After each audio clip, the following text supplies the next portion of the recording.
Being a woman in leadership is hard, but your journey it's a particularly difficult space, and we see that in the book.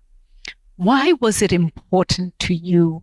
Where did that call come from? How did you know this is where you need to be and this is what you want to do? And what gave you the courage to answer the call? Please.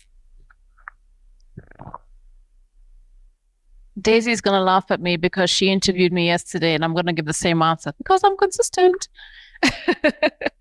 But I think it's the first chapter of my book is entitled, It Matters How It Starts. You know, often you hear people say it matters how you finish or whatever, but I think your foundation is the most important thing because that is the base upon which you build. And as with a house, if it's not solid, everything will come crashing down when challenged, when your values, your principles are, pushed by somebody else. So for me, it starts at home. The values I was raised with by my parents included being honest, having integrity, and not taking any shortcuts, and essentially doing the right thing. And I think that was somewhat reinforced when I went to school in Swaziland.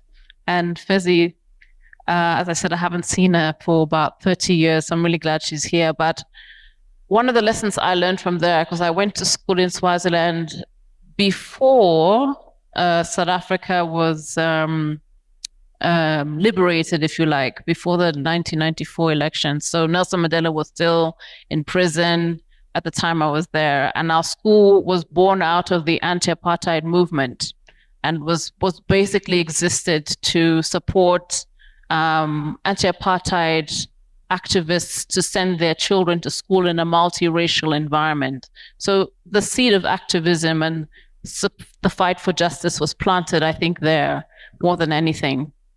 But the reason I wrote the book was to kind of process for myself everything that I went through during my time at LAS and also at Chapter One Foundation, and also to document for other people the journey, because so often African women don't document their stories. For example, I personally can't name one of hardly any of the Zambian independence freedom fighters, the women, because their stories haven't been told. We hear the history through the lens of the male activists and freedom fighters. So it was really important for me to put that down.